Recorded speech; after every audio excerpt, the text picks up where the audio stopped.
ಸಾಂಕೇತಿಕವಾಗಿ ಭಿಕ್ಷೆ ಬೇಡಿ ಸರ್ಕಾರಕ್ಕೆ ಎಚ್ಚರಿಕೆ ನೀಡಿದ್ದಾರೆ ಜೆಡಿಎಸ್.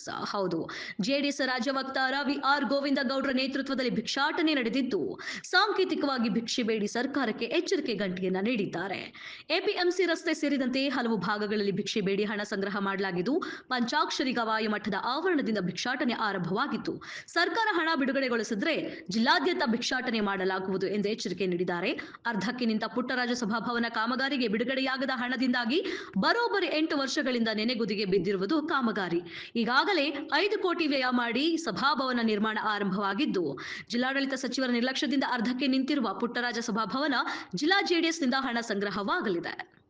ಪುಟ್ಟರಾಜ ಗವಾಯಿಗಳವರ ಸ್ಮಾರಕ ಭವನ ನಿರ್ಮಾಣಕ್ಕೆ ಸರ್ಕಾರ ಮೀನಾಮೀಷ ಎನಿಸೋದು ನೋಡಿದರೆ ನಾವೆಲ್ಲ ಇಡೀ ರಾಜ್ಯದ ಜನತೆ ನಾವು ನಾಚಿಕೆ ಪಡಬೇಕು. ಯಾಕಂದರೆ ಸಾವಿರಾರು ಜನರಿಗೆ ಅನ್ನ ಅಕ್ಷರ ದಾಸೋಹ ನೀಡಿದಂಥ ಮಠ ಇದು.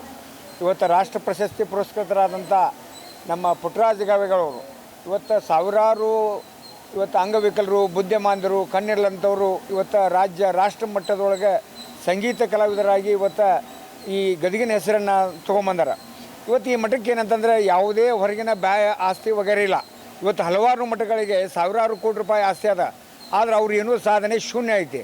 ಆದರೆ ಇವತ್ತು ಏನೂ ಇಲ್ಲ, ಅದು ಬರೀ ಭಕ್ತರಿಂದ, ಸಾಮಾನ್ಯ ಭಕ್ತರಿಲ್ಲ, ಏನು ಯಾವುದೇ ದೊಡ್ಡ ಶ್ರೀಮಂತ ಭಕ್ತರಿಲ್ಲ, ಸಾಮಾನ್ಯ ಇವತ್ತು ರೈತಾಪಿ ವರ್ಗದಂಥವರು, ಇವತ್ತು ಕೂಲಿ ಕಾರ್ಮಿಕರು, ಇಂಥವ್ರು ಈ ಮಠಕ್ಕೆ ಸೇವಾ ಸಹಾಯವನ್ನು ಕೊಟ್ಟು ಇವತ್ತು ನಡೆಸ್ತಾ ಇದ್ದಾರೆ. ಆದರೆ ಇವತ್ತು ನಾವೆಲ್ಲ ಒಂದು ಏನಪ್ಪ ಅಂದ್ರೆ ಆ ಸ್ಮಾರಕ ಭವನ ಕಳೆದ 16 ವರ್ಷಗಳಿಂದ ಅದು ಮೇಷ ಎನಿಸ್ಕೊತ ಇವತ್ತು ಜಾಲಿಕಂಡಿ ಬೆಳೆಯಕತ್ತವ್ದು. ಯಾಕಂದ್ರೆ ಹಿಂದಿನ ಸರ್ಕಾರ ಇವತ್ತು BJP ಸರ್ಕಾರದೊಳಗೆ ಅಥವಾ ಯಡಿಯೂರಪ್ಪ ಸರ್ಕಾರದೊಳಗೆ ಏನು ಕೊಟ್ಟರು ದುಡ್ಡು, ಆ ದುಡ್ಡನ್ನು ಬಳಕೆ ಮಾಡಿ ಅಷ್ಟಕ್ಕೆ ನಿಂತ್ಬಿಟ್ಟು ಇವತ್ತು ಕಳೆದ 10 ವರ್ಷದಿಂದ ಇಲ್ಲ. ಇವತ್ತು ಸರ್ಕಾರದಿಂದ ನಿರ್ಲಕ್ಷ್ಯ. ಇವತ್ತು ಹೇಳ್ದಂಗೆ ನಮ್ಮ ನಾಯಕರೆಲ್ಲರೂ ಹೇಳ್ದಂಗೆ ಈ ಮುಂದಿನ ಬರೋ ಬಜೆಟ್ನೊಳಗೆ ಸರ್ಕಾರ ಅನುದಾನವನ್ನು ಕೊಡದೇ ಹೋದರೆ ನಾವು ಪ್ರತಿ ಗ್ರಾಮ ಮತ್ತು ವಾರ್ಡು ಇವತ್ತು ಏನಿದಾವಲ್ಲ, ಇವತ್ತು ರಾಜ್ಯಾದ್ಯಂತ ನಾವು ಇದನ್ನು ಮಾಡಿ ಈ ಸ್ಮಾರಕ ಭವನನ್ನ ನಾವು ಜಾತ್ಯತೀತ ಜನತಾದಳದಿಂದ ನಾವು ಅದನ್ನು ನಿರ್ಮಾಣ ಮಾಡೋದಕ್ಕೆ ಇವತ್ತು ಸರ್ಕಾರಕ್ಕೆ ದುಡ್ಡು ಕೊಡ್ತೀವಿ. ನಾವು ಯಾರು ಅದನ್ನು ಬಳಕೆ ಮಾಡೋದಿಲ್ಲ, ಸರ್ಕಾರಕ್ಕೆ ದುಡ್ಡು ಕೊಡ್ತೀವಿ. ಸರ್ಕಾರನ ಅದನ್ನು ಬಳಕೆ ಮಾಡಿ ಆ ಸ್ಮಾರಕವನ್ನು ಉತ್ತಮ ರೀತಿ ಒಂದೊಳಗೆ ಕಟ್ಟಬೇಕು. ಇಲ್ಲದೆ ಹೋದರೆ ನಾವು ಇನ್ನೂ ಕೂಡ ಹೆಚ್ಚಿದೆ. ಯಾಕಂದರೆ ಇಂಥ ನಾಚಿ ಇರಲಾರ್ದಂಥ ಸರ್ಕಾರ ನಮ್ಮ ರಾಜ್ಯದೊಳಗೆ ಐತಂದರೆ ನಾವೆಲ್ಲ ಭಾಳ ನೋವನ್ನು ಅನುಭವಿಸ್ಬೇಕಾಗ್ತೈತಿ. ಅದಕ್ಕೆ ಬರೋ ನಿರ್ಮಾಣದೊಳಗೆ ನಾವೆಲ್ಲ ಹೋರಾಟ ಮಾಡಿ ಜಾತ್ಯತೀತ ಜನತಾದಿಂದ ಸ್ಮಾರಕವನ್ನು ನಿರ್ಮಾಣ ಮಾಡ್ತೀವಿ ಅಂತೇಳಿ ಹೇಳಿಕೊಡ್ತೀನಿ. MS ಪರ್ವತಗೌಡ್ರೆ ಮಾಡುವ ದೇವರು ನಮ್ಮ ಅಂಧ ಅನಾಥರ ಬಾಳಿನ ಬೆಳಕಾದಂಥ ಲಿಂಗೈಕ ಪುಟ್ಟರಾಜ ಗವಾಯಿಗಳವರ ಹೆಸರಿನಲ್ಲಿ ಏನೋ ಒಂದು ಸ್ಮಾರಕ ಭವನ ನಿರ್ಮಾಣ ಆಗಿಷ್ಟೊತ್ತಿಗೆ ಅದು ಚಾಲನೆ ಆಗಿರಬೇಕಾಗಿತ್ತು. ಸುಮಾರು 7 ವರ್ಷಗಳಿಂದ ಅದರ ಕಾಮಗಾರಿಯನ್ನು ನೆನೆಗುದ್ದಿಗೆ ಬಿದ್ದಿ. ನಮ್ಮ ಜಿಲ್ಲಾ ಉಸ್ತುವಾರಿ ಸಚಿವರು ಏನು ಮೊನ್ನೆ ಇಲೆಕ್ಷನ್ನಾಗ ಆಯ್ಕೆ ಆದಾಗ ಬಂದು ಇದಕ್ಕೆ ದುಡ್ಡು ಬಿಡುಗಡೆ ಮಾಡಿಸ್ತೀನಿ ಅಂತ ಹೇಳಿ ಹೋಗಿದ್ದ ಖರೆ 2 ವರ್ಷ ಆದರೂ ಅವರು ಈ ಕಡೆ ತಲೆ ಹಾಕಿಲ್ಲ.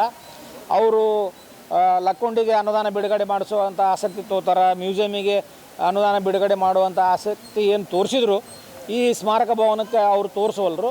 ಇವತ್ತು ಸರ್ಕಾರಕ್ಕೆ ಎಚ್ಚರಿಕೆ ಮಾಡೋ ಸಂಬಂಧ ಇವತ್ತೊಂದು ಸಾಂಕೇತಿಕ ಒಂದು ಭಿಕ್ಷಾಟನೆ ನಾವು ಮಠದ ಆವರಣದಾಗ ಮಾಡಿ 10 ನಿಮಿಷದೊಳಗೆ ಒಂದು 2350 ರೂಪಾಯಿ ನಮಗೆ ಇಲ್ಲಿ ಇವತ್ತೆಲ್ಲ ಭಕ್ತಾದಿಗಳು ಸೇರಿ ಕೊಟ್ಟಾರೆ.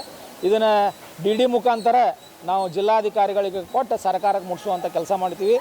ಬರೋ ಬಜೆಟ್ ಒಳಗೆ ಅದಕ್ಕೇನು ಈ ಸ್ಮಾರಕ ಭವನ ಮುಗಿಸಾಕ ಅನುದಾನ ಬೇಕು, ಆ ಅನುದಾನ ಬಿಡುಗಡೆ ಆಗಬೇಕು. ಆಗಲಿಲ್ಲ ಅಂತಂದ್ರೆ ಎಲ್ಲ ನಮ್ಮ ಪಕ್ಷದ ಕಾರ್ಯಕರ್ತರು ಜೋಳಿಗೆ ಹಾಕ್ಕೊಂಡು ಒಂದು ಮನೆಗೆ ಹೋಗಿ ಗದಗ ಮತಕ್ಷೇತ್ರದಾಗ, ಗದಗ ಜಿಲ್ಲಾದಾಗ ಏನು ಭಕ್ತರದಾರ ಎಲ್ಲರ ಮನೆಗೆ ಹೋಗಿ ಆ ದುಡ್ಡು ಕೂಡಿಸಿ ಏನು ದಿನಂಪ್ರತಿ ಭಿಕ್ಷಾಟನೆ ಮಾಡಿದ ಮೇಲೆ ಆ ದುಡ್ಡು ಕೂಡುತ್ತೆ ಸರ್ಕಾರಕ್ಕೆ ಕೊಡುವಂಥ ಕೆಲಸ ಮಾಡ್ತೀವಿ.